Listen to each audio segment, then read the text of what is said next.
Assalamualaikum warahmatullahi wabarakatuh. Innal hamdalillah nahmaduhu wa nasta'inuhu wa nastaghfiruh wa na'udzu billahi min syururi anfusina wa min sayyiati a'malina. May yahdihillahu fala mudhillalah wa may yudlil fala hadiyalah. Wa asyhadu an la ilaha illallah wahdahu la syarikalah. Wa asyhadu anna Muhammadan 'abduhu wa rasuluhu sallallahu alaihi wasallam wa ala alihi wa ashabihi. Ya ayyuhalladzina amanu ittaqullaha haqqa tuqatih wa la tamutunna illa wa antum muslimun. Fa inna ahsanal kalami kalamullah wa khairal hadi hadi Muhammadin sallallahu alaihi wasallam wa syarral umuri muhdatsatuha wa kullu muhdatsatin bid'ah wa kullu bid'atin dhalalah wa kullu dhalalatin finnari amma ba'da. Ma'asyiral muslimin wal muslimat, pemirsa kajian fasih HBS TV, terkhusus kepada anak-anak yang soleh dan solehah. Alhamdulillah, kita bersyukur pada Allah. Bersama-sama kita selalu memuji, mengingat-ingat akan besarnya dan juga banyaknya kenikmatan yang Allah berikan pada kita semua. Yang semua itu membuat kita terus mampu melaksanakan ibadah pada Allah. Dan juga mampu untuk terus melanjutkan kembali thalabul ilmi kita, menuntut ilmu agama Allah. Sekali lagi, kalau tidak ada karena rahmat Allah, tidak karena kehendak Allah, maka kita sebagai hamba Allah tidak bisa melakukannya. Semoga yang demikian ini bisa membuat kita semakin tambah kebaikannya di dalam kehidupan di dunia. Sebab kita hidup di dunia adalah untuk bisa memperbaiki ibadah, dan cara terbaik, bahkan satu-satunya untuk bisa memperbaiki ibadah kita adalah dengan cara kita thalabul ilmi dan tidak henti darinya. Salawat, salam, serta keberkahan semoga selalu dilimpahkan pada Nabi kita yang mulia sallallahu alaihi wasallam. Kemudian pada keluarga beliau, istri-istri beliau, para sahabat beliau, dan juga kepada siapa saja yang berpegang teguh di atas jalan yang mulia ini sampai hari kiamat. Kita mohon pada Allah Subhanahu wa taala, mudah-mudahan kita termasuk di antara hamba Allah yang diberi taufik untuk bisa melaksanakan ajaran nabinya yang mulia sampai ajal menjemput kita masing-masing. Kaum muslimin dan muslimat, pemirsa kajian fasih HBS TV yang dimuliakan oleh Allah, mari sama-sama kita ikhlaskan hati kita untuk bisa mempelajari ilmu agama Allah. Kita akan mempelajari suatu permasalahan yang masih ada kaitannya dengan waktu salat. Ya, setiap datang waktu salat, maka itu adalah hak Allah. Kita harus melakukan salat di dalamnya. Dan alhamdulillah, salat yang kita lakukan ringan. Nah, di antara ringan dan mudahnya salat kita ternyata dari waktu salat, dari waktu yang diwajibkan atau waktu salat atau waktu datangnya salat tersebut, kita hanya berkewajiban untuk melakukan sebagian kecil saja. Contohnya waktu salat zuhur, antara salat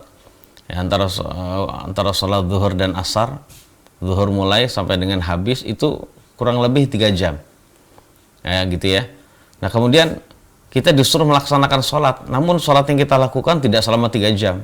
Itulah keringanannya. Ya. Namun ternyata ringannya sholat ini ternyata masih dikatakan berat oleh sebagian hamba Allah yang tidak diberi hidayah oleh Allah.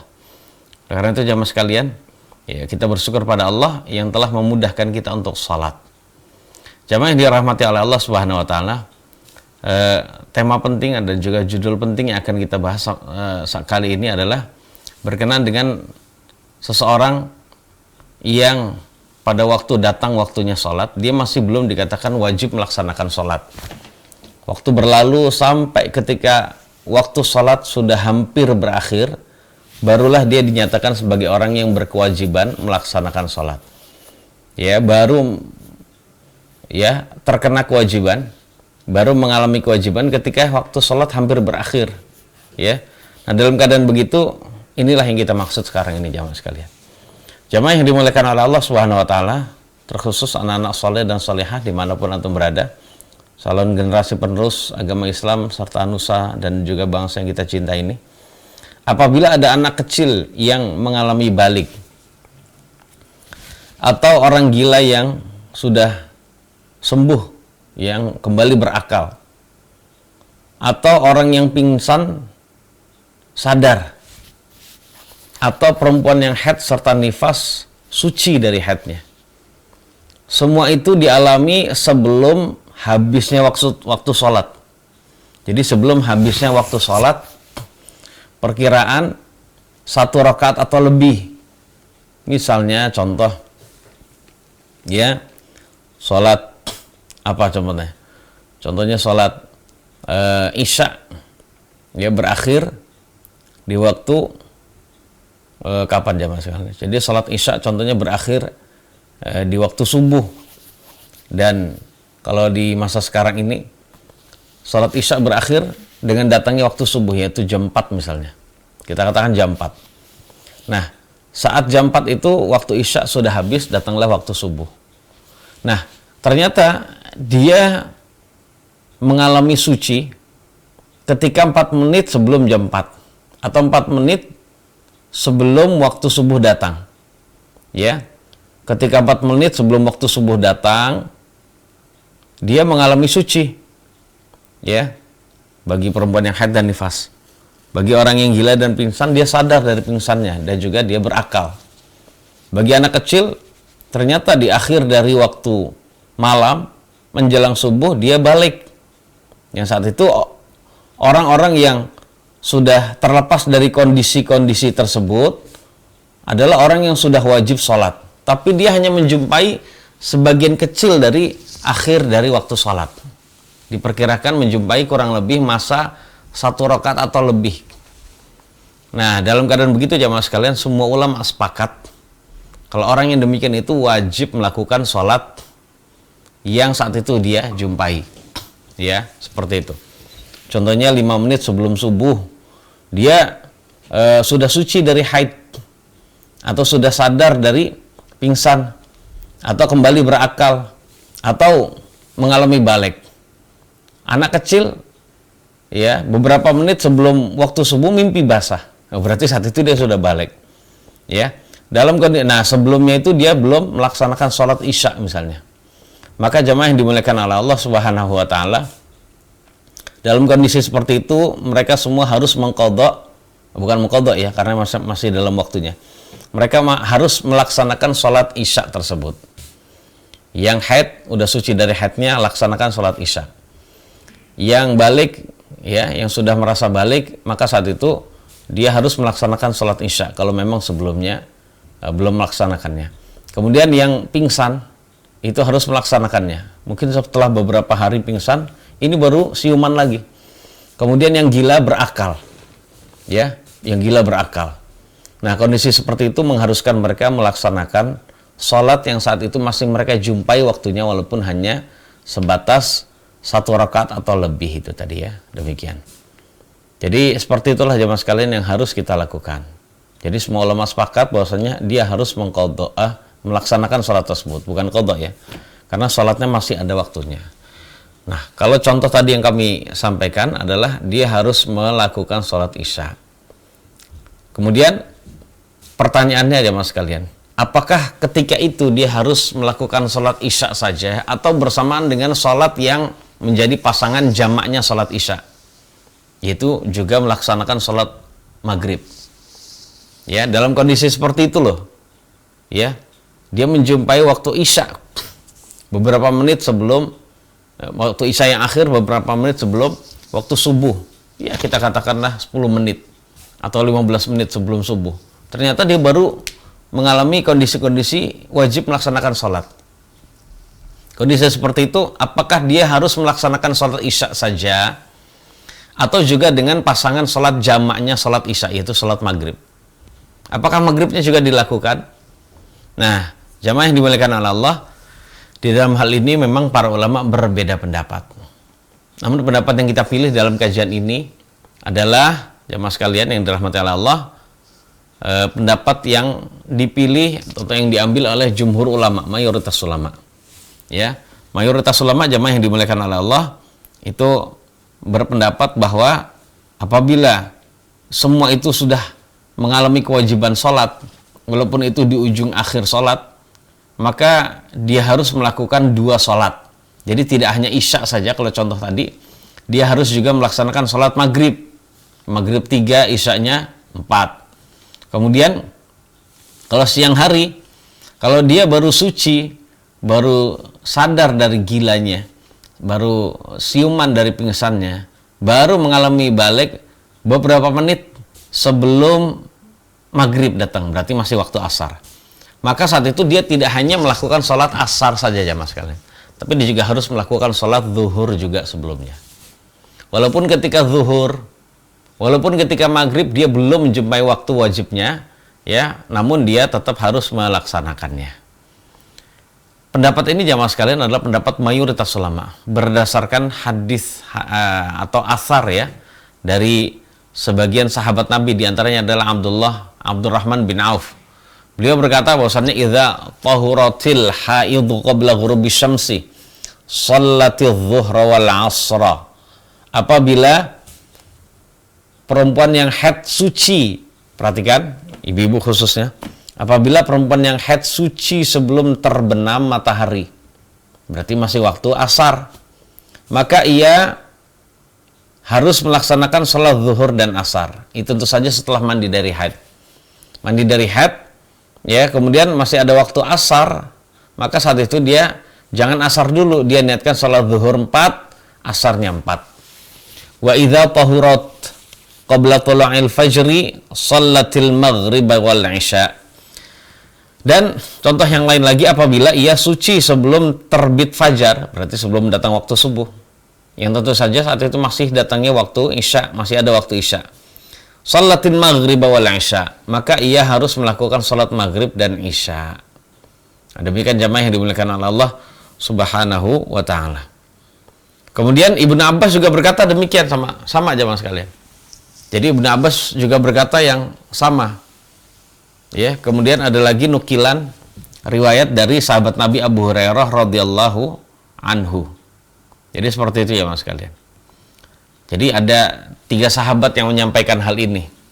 Ya. Di antaranya adalah pertama tadi Abdurrahman bin Auf, kemudian Ibnu Abbas dan juga Abu Hurairah radhiyallahu taala anhum, yang tidak perlu kami sebutkan, intinya adalah sama. Jadi sekali lagi ini penting sekali bagi kita ya. Seperti itu untuk bisa melakukannya. Mungkin ada yang berkata, anak kecil baru balik sebelum subuh dia harus melakukan sholat maghrib dan isya. Terus gimana kalau dia belum bisa sholat? Inilah jamaah sekalian pentingnya seseorang mengajarkan anak sebelum dia balik. Sehingga ketika sudah berkewajiban balik, sudah berumur akil balik gitu ya, dan dia ternyata belum melaksanakan sholat itu, maka dia harus melaksanakannya. Jadi tidak boleh ditunda-tunda. Karena saat datang waktu sholat ya mas kalian, maka di situ adalah hak Allah. Kita nggak boleh melakukan kegiatan yang lain sebelum melaksanakan sholat. Ya, karena Allah sudah memberikan kita banyak sekali nikmat, banyak sekali kebaikan ya mas kalian. Nah untuk seperti ini saja, kok kita tidak bisa melaksanakannya, maka saat itu betapa durhakanya kita. Betapa gagalnya seseorang yang tidak bisa menjaga waktu sholat. Ya, ini adalah ujian bagi kita. Alasannya apa jamaah sekalian? Barangkali ada yang bertanya, lo kok bisa? Ya, berakhirnya waktu asar, ternyata juga harus melakukan sholat zuhur. Ya, di waktu di waktu asar terakhir. Kalau tadi di waktu apa? Berakhirnya waktu isya juga harus melakukan sholat maghrib. Berakhirnya atau hampir berakhirnya waktu asar juga harus melakukan sholat zuhur dan asar. Alasannya apa jamaah sekalian yang dimuliakan oleh Allah? Ketika itu, ya kalau kita contohkan tadi sholat asar, maka saat itu dia harus melakukan sholat asar dan sholat zuhur. Ya dia niatkan tentu saja niat sholat zuhur terlebih dahulu sesuai dengan urutan, habis itu baru sholat asar. Habis itu baru sholat asar gitu ya. Kemudian jamaah sekalian, alasannya apa? Alasannya begini. Karena waktu asar merupakan waktu zuhur, saat diperbolehkan untuk menjamak. Begitu juga saat waktu isya, itu juga termasuk waktu maghrib, saat diperbolehkan untuk menjamak. Maka ini adalah pendapat yang selamat. Pendapat yang selamat yang kita pilih, kita harus melakukan sholat dua-duanya. Jadi tidak hanya satu saja yang dijumpai waktu sholat, namun kita harus melakukan kedua-duanya. Ya, begitu jamaah sekalian. Dan usahakan berurutan ya jamaah sekalian. Ya, yang sudah berlalu apa dulu, habis itu kita berurutan. Taib jamaah yang dimuliakan oleh Allah, itu adalah pendapat yang kita pilih dalam kajian ini. Kemudian jamaah yang dimuliakan oleh Allah Subhanahu wa taala. Permasalahan berikutnya yang masih berkenaan dengan waktu sholat. Ya, sebelumnya tadi juga waktu sholat, ya. Bahwasanya idza lam yusalli shalat hatta kharaja waqtuha bi ghairi 'udhr.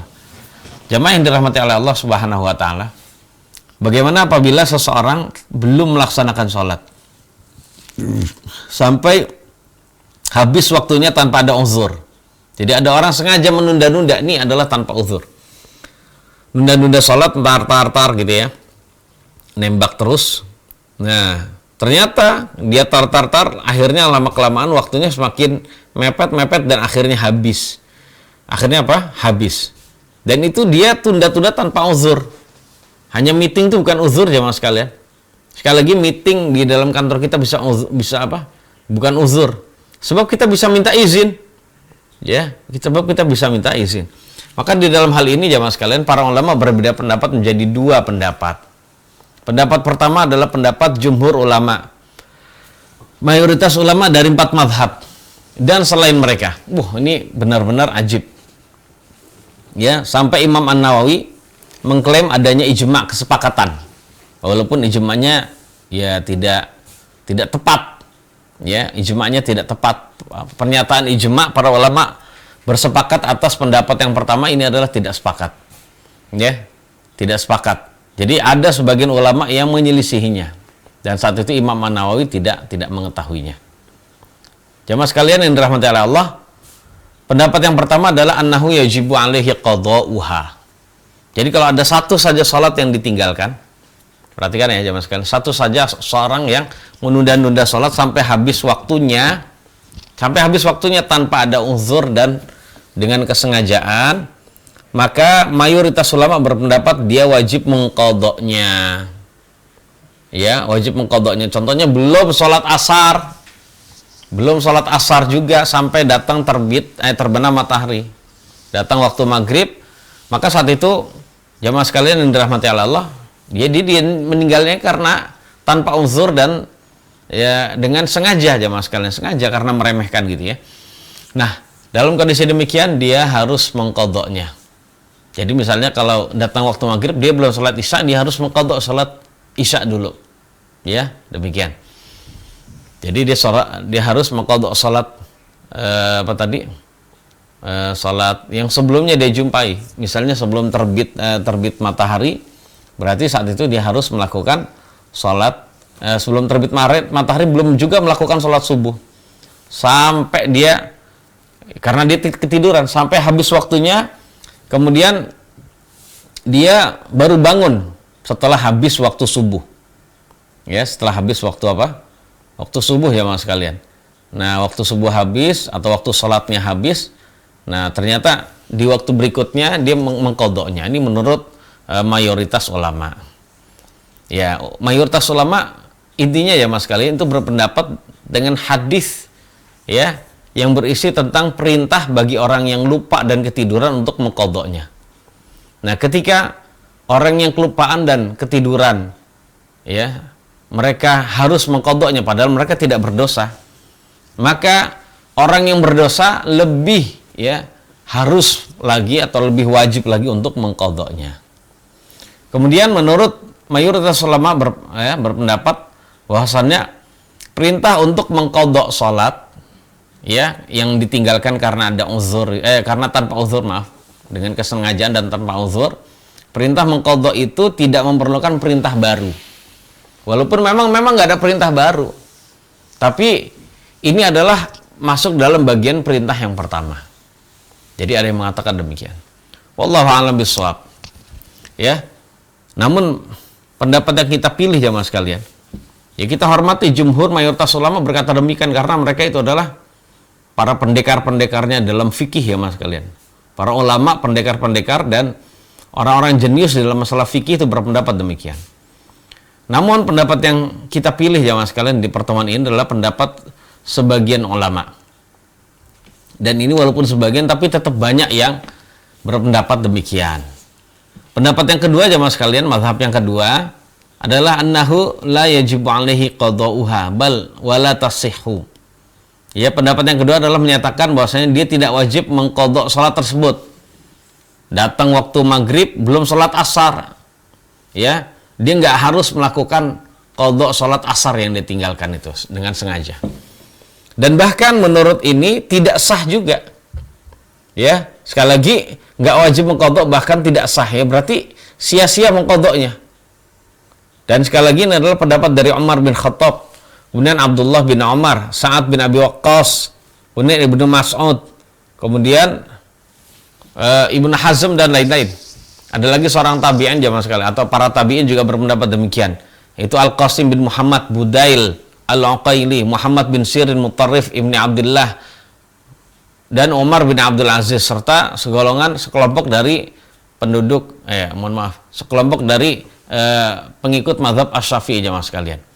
Ya, banyak sekali kalau kita sebutkan satu persatu, begitu banyak orang-orang yang berpendapat bahwasanya dia tidak wajib mengqadha, dan bahkan seandainya diqadha juga nggak sah, percuma aja.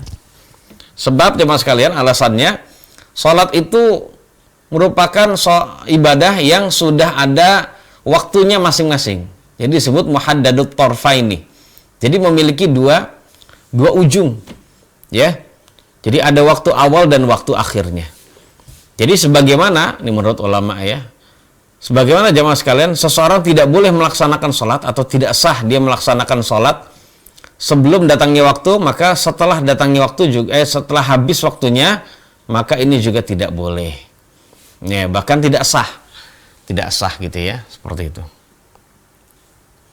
Dan lain-lain jamaah yang dimuliakan oleh Allah Subhanahu wa taala. Sekali lagi, ini adalah pendapat ya, pendapat sebagian dari ulama. Nah, silakan kita milih yang mana, silakan. Kalau saya pribadi memilih yang, kalau ada orang datang ke saya dan dia terlihat sebagai orang yang masuk Islam itu dengan keinginan yang kurang kuat, maka saat itu saya pilihkan pendapat yang kedua ini jamaah sekalian. Ya sudah, sholat-sholat yang Anda tinggalkan ya saat Anda saat Anda di masa lalu gitu, maka saat itu tidak harus Anda qadha.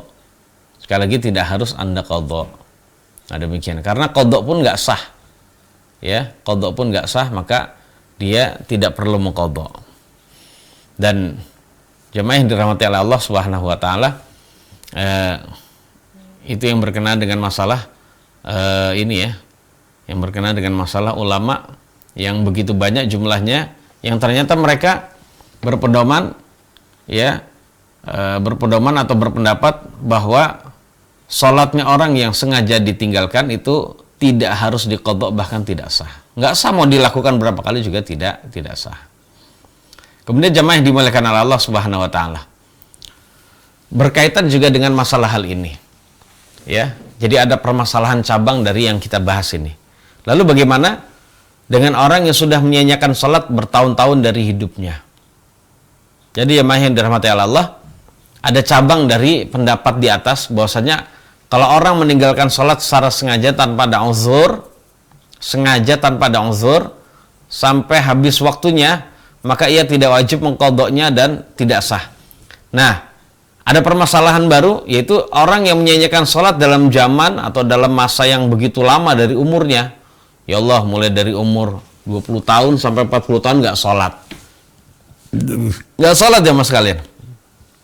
Tapi dia pernah sholat gitu ya.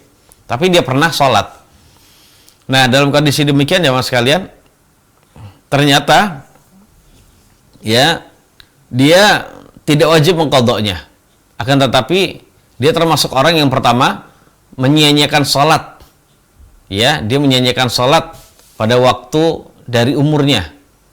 Kemudian dia, jamaah yang dimuliakan oleh Allah Subhanahu wa taala, orang yang melakukan demikian, sekali lagi, dia tidak wajib mengqadha sholat. Ya, sekali lagi, dia tidak wajib mengqadha sholat. Nih, dia contohnya 10 tahun nggak sholat. 10 tahun nggak sholat, mulai dari umur 20 sampai 40. Setelah 40 dia tobat. Apakah sholat selama 20 tahun yang ditinggalkan itu harus dia qadha? Nah, jamaah yang dimuliakan oleh Allah, kalau mengambil pendapat jumhur ulama, ya harus diqadha. Wah gitu ya, kelenger juga itu. 20 tahun sholat ditinggalkan harus diqadha. Ya, itu adalah sebagai uqubah, hukuman. Namun menurut pendapat yang kedua, dia tidak wajib mengqadhanya.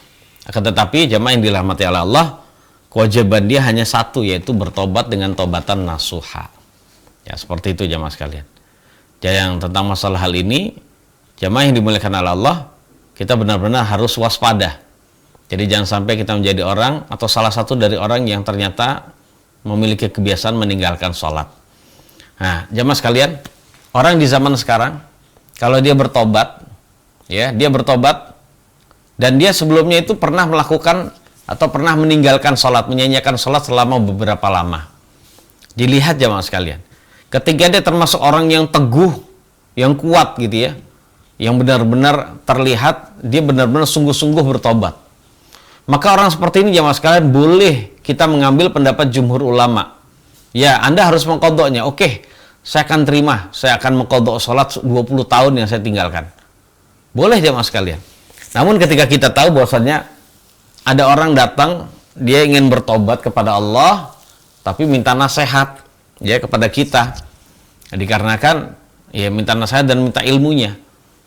Namun kita lihat ternyata minta nasihat setelah dia tobat. Namun ternyata setelah kita lihat jamaah sekalian, ternyata dia termasuk orang yang untuk kesungguhannya, tekadnya itu masih melemah. Seandainya diberi fatwa mayoritas ulama itu, yaitu dia harus mengkodok selama bertahun-tahun dari hidupnya, wah dia bisa, ternyata kok tobat malah berat banget ya. Udah nggak usah tobat-tobatan deh, sekalian dia malah lari.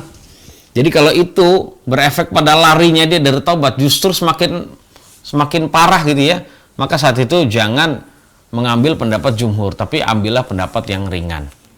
Ya, ambillah pendapat yang lebih ringan maksud saya gitu ya. Kemudian jamaah sekalian, jadi intinya dia tidak wajib mengkodoknya. Sekali lagi dia tidak wajib mengkodoknya. Kemudian wa madzal ala tarikiha muta'ammidan. Lalu gimana, apa yang diharuskan kepada orang yang meninggalkan sholat dengan sengaja?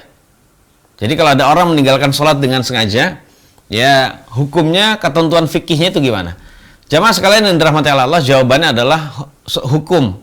Jadi menghukumi atas orang yang meninggalkan sholat sampai habis waktunya tanpa ada uzur, dengan tidak menyuruh dia untuk mengkodoknya. Jadi memberikan hukum bahwasanya dia tidak wajib mengkodoknya, itu sebenarnya bukan keringanan. Namun sebenarnya itu adalah hakikatnya adalah sebagai siksaan, hukuman, kemurkaan Allah Subhanahu wa taala terhadap perbuatannya. Jadi bukan justru asik, enak, ringan. Enggak, bukan keringanan. Bukan keringanan. Itu hakikatnya adalah sebenarnya Allah sangat murka sama dia, sama perbuatan. Udah nggak perlu kamu, ya kalau orang itu seperti itu ya mas sekalian ya. Allah pun demikian. Ya, ini adalah sebagai tangkil atau sakhat minallah, yaitu sebagai bentuk kita dimarahin sama Allah. Karena marahnya saking besar marah dan juga dosa itu, sehingga jamaah sekalian itu tidak dianggap sebagai suatu bentuk keringanan.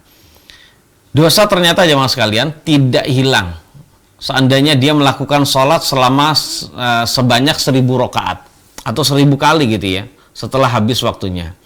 Nah, tidak ada solusi bagi dia melainkan hanya satu, yaitu bertobat kepada Allah, memohon ampun dengan tobatan nasuha. Ya, inilah yang wajib bagi dia jamaah sekalian. Bertobat, beristighfar, memperbanyak amalan kebajikan, memperbanyak amalan sholat sunnah, ya, karena agar kita menjadi orang yang berhasil hidupnya di dunia ini sehingga mendapatkan kebaikan di akhirat kelak. Baik jemaah sekalian yang dirahmati oleh Allah Subhanahu wa taala, itulah pembahasan kita tentang masalah bagaimana seandainya sholat tersebut dijumpai oleh sebagian dari kita di akhir dari waktu, maka jawabannya adalah demikian. Dan yang kedua adalah jamaah sekalian yang dirahmati Allah Subhanahu wa taala, bahwasanya orang yang meninggalkan sholat secara sengaja, maka kita memilih pendapat yang tadi dijelaskan, bahwasanya kita memilih pendapat sebagian ulama yang mengatakan bahwasannya dia tidak wajib mengqadha. Ya, diqadha pun nggak diterima dan nggak sah. Ya, diqadha pun dosanya juga tidak hilang. Ya, tidak ada taubat bagi dia, melainkan dia harus membaca istighfar, memperbaiki amal dan sebagainya. Jadi tujuannya agar dia menjadi orang yang berhasil hidup di dunia dengan memperbaiki sholat. Karena kekurangan sholat yang lalu, sempurnakanlah sekarang. Jadilah dia orang yang paling depan sholat di masjid, paling rajin melaksanakan sholat sunnah, termasuk mengajarkan orang lain untuk melakukan sholat. Ini adalah amal-amal kebajikan yang bisa dia perbanyak dalam rangka mengurangi dalam rangka menambal dan juga menyempurnakan kekurangan masa lalu. Wallahu a'lamu bis-shawab. Ya, anak kira cukup sampai di sini dulu. Barangkali di antara jamaah sekalian ada yang ingin bertanya, dipersilakan. Nah, Ustaz, barakallahu fiik atas materi yang telah antum sampaikan, Ustaz. Kita ke pertanyaan pesan singkat, Ustaz. Bismillah, assalamualaikum, Ustaz. Izin bertanya. Masjid kami pada sholat maghrib, imam setelah sholat selesai zikirnya secara berjamaah, dan setelah zikir dilanjutkan kirim doa Al-Fatihah atau tahlil, dan ditutup doa tahlil itu ditunjukkan kepada orang yang telah meninggal, dan ini dilakukan setiap malam Jumat. Yang saya ingin tanyakan, Ustaz, apakah kita boleh mengikutinya? Dan apakah ini termasuk bid'ah, Ustaz? Terima kasih atas jawabannya. Silahkan, Ustaz. Jamaah yang dirahmati Allah Subhanahu wa taala, menurut mayoritas ulama memang kalau seseorang membaca surat Al-Qur'an kemudian pahalanya dihadiahkan kepada orang yang sudah meninggal, begitu juga seseorang membaca zikir kemudian pahalanya dihadiahkan kepada orang yang sudah meninggal, itu bisa sampai kepada mereka. Bisa sampai jamaah sekalian. Jadi kita membaca zikir apapun, istighfar, la ilaha illallah, tahmid, takbir, tahlil, istighfar, dan sebagainya, termasuk baca Quran. Kalau pahalanya diniatkan untuk orang yang sudah meninggal, maka pahalanya sampai menurut mayoritas ulama. Namun jamaah sekalian, ada di sini yang sesuatu yang janggal dari sebagian dari saudara kita umat Islam yang mereka mengkhususkan malam Jumat untuk melakukan demikian. Nah, mengkhususkan malam Jumat ini adalah sesuatu yang tidak ada dalilnya. Kenapa mereka mengkhususkan? Apa dasarnya dan sebagainya? Kalau mau melakukan silakan aja sendiri gitu ya, dan nggak perlu mengkhususkan. Kalau Anda berpedoman pada pendapat jumhur ulama. Nah, dalam keadaan demikian jamaah sekalian, untuk yang berhati-hati dalam hal ini, sikap kita yang berhati-hati adalah kita tidak perlu mengikuti. Tapi kalau kita sayang terhadap mayit yang sudah meninggal itu, ya silakan kita membaca Quran di rumah. Ya, kemudian saat itu kita hadiahkan, kita niatkan pahalanya buat orang yang sudah meninggal, insya Allah sampai gitu ya, menurut mayoritas ulama. Namun ada lagi pendapat yang lain bahwasannya untuk baca Al-Quran tidak sampai kepada orang yang sudah meninggal. Jadi pahala membaca Al-Quran tidak sampai kepada orang yang sudah meninggal. Jadi ala kulli hal, kesimpulannya hal demikian itu tidak perlu kita ikuti jamaah sekalian, dan tidak perlu kita menjilat mereka. Allah Subhanahu wa taala insya Allah kalau kita sesuai dengan sunnah Nabi, lama kelamaan manusia yang awalnya tidak suka dengan kita insya Allah juga akan suka. Yang penting di dalam muamalah sehari-hari kita tetap baik dengan dia. Kita sering menyapa, sering senyum, sering berkomunikasi dengan mereka baik ya. Dalam hal-hal yang masyru' kita bisa saling tolong menolong. Maka yang demikian itu jamaah yang dimuliakan oleh Allah, membuat kita tidak perlu melakukan hal-hal yang menjadi sesuatu yang diingkari oleh sebagian orang itu ya. Jamaah yang dirahmati Allah, intinya kemungkaran di situ bisa terlihat dari ketika dia mengkhususkan. Nah, seandainya kalau dia tidak khususkan tidak mengapa. Wallahu a'lam bishawab. Nah, syukron, Ustaz, atas jawaban yang telah antum sampaikan, Ustaz. Kemudian di pertanyaan kedua, Ustaz. Assalamualaikum, izin bertanya. Assalamualaikum warahmatullahi. Apakah masih boleh berzikir petang pada waktu maghrib, Ustaz? Afwan, ini di luar tema, Ustaz. Silakan. Baik. Syukron atas pertanyaannya. Jadi boleh saja berzikir petang setelah terbenam matahari. Karena tentang masalah waktu zikir pagi dan petang, ya, para ulama juga berbeda-beda. Ini diucapkan kapan zikir pagi? Ini zikir sore diucapkan kapan? Ya, ada sebagian dari mereka mengatakan bahwasanya diucapkan antara asar dengan maghrib. Ya, antara asar dengan maghrib. Pokoknya setelah asar gitu ya. Ada sebagian dari mereka mengatakan bahwasanya itu diucapkan adalah setelah terbenam matahari. Kalau pagi setelah terbit matahari. Ya, seperti itu keadaannya jamaah sekalian. Namun kalau dilihat zikir masa itu adalah zikir petang, zikir sabah adalah zikir pagi. Ya, para ulama ahli bahasa ya menjelaskan bahwasanya makna masa dan sabah. Jadi kalau sabah itu adalah mulai dari tengah malam ya sampai dengan tengah siang itu sobah. Berarti menunjukkan kalau orang lupa membaca zikir di waktu setelah subuh, ya dia baru ingat ketika waktu duha, baca saja, nggak masalah. Atau dia lupa ketika pagi hari, dia baru ingat ketika istirahat dari kerjanya, nggak apa-apa, baca saja, nggak masalah jamaah sekalian. Yang penting bagi kita adalah membacanya. Walaupun di situ ya seandainya masih boleh, ya, tapi itu adalah ya masih boleh memang ya. Walaupun itu sebenarnya adalah mungkin sudah lewat dari waktu yang terbaik dari mengucapkan zikir itu. Jadi begitu juga ketika zikir di waktu petang. Kalau lupa membacanya setelah asar gitu ya, sebelum maghrib, maka ketika waktu maghrib baca saja, nggak masalah. Begitu juga kita baru ingat, oh iya saya belum zikir sore, ketika menjelang tidur sudah baca saja doa mau zikir sore dulu, habis itu baru doa doa setelah doa sore atau zikir sore. Setelah itu adalah doa sebelum tidur. Nggak masalah disatukan, yang penting niat kita adalah ingin memisahkan ya. Ini adalah zikir sore sendiri, ini adalah zikir sebelum tidur sendiri. Jadi demikian itu tidak mengapa. Dan yang sebaiknya jamaah sekalian ini tidak ditinggalkan. Jadi lupa pun tetap kita baca sampai kapanpun ya. Ya, dan kapanpun itu jangan sampai kita tinggalkan. Wallahu a'lam. Nah Ustaz, barakallahu fiik atas jawaban yang telah antum sampaikan Ustaz. Kembali ke pertanyaan berikutnya Ustaz. Bismillah, izin bertanya, jika ada anak saya usia SD Ustaz, terlupa belum sholat zuhur dan asar, lalu baru ingat di waktu maghrib, apakah boleh sholat yang tertinggal itu dikerjakan waktu maghrib Ustaz? Barakallahu fiik. Ya, pertanyaan bagus. Jadi kalau memang tertinggalnya itu karena lupa dan ketiduran, maka justru wajib dilakukan di waktu saat dia bangun dan ingat itu. Kapanpun itu. Bahkan ingatnya nanti setelah hari esoknya atau sepekan lagi baru ingat, nggak apa-apa, wajib untuk mengqadha'nya. Itu kalau sholat tersebut ditinggalkan dalam keadaan lupa atau ketiduran. Namun pertanyaannya, kalau sholat tersebut ditinggalkan karena sengaja bagaimana? Maka kembali pada pembahasan kita tadi, kalau memilih pendapat jumhur ulama, maka saat itu harus diqadha. Ya, harus diqadha gitu ya. Kalau dia memang sudah balik si anak ini. Sekali lagi kalau anak ini sudah balik ya. Ya.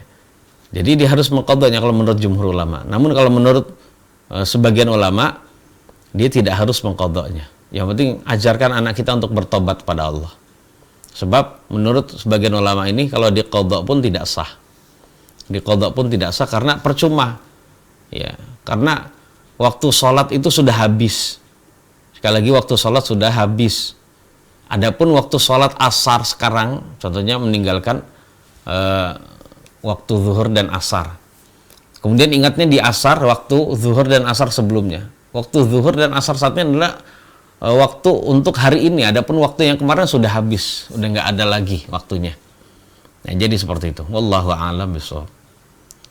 Ya, tinggal dilihat Bu ya kondisi. Namun kalau dia belum balik, dia meninggalkannya, maka saat itu ya cukup dinasihati saja. Jadi tidak usah kita suruh ngulang sholat, ya cukup dinasihati saja, dibimbing agar anak tersebut lain kali tidak sampai meninggalkan sholat.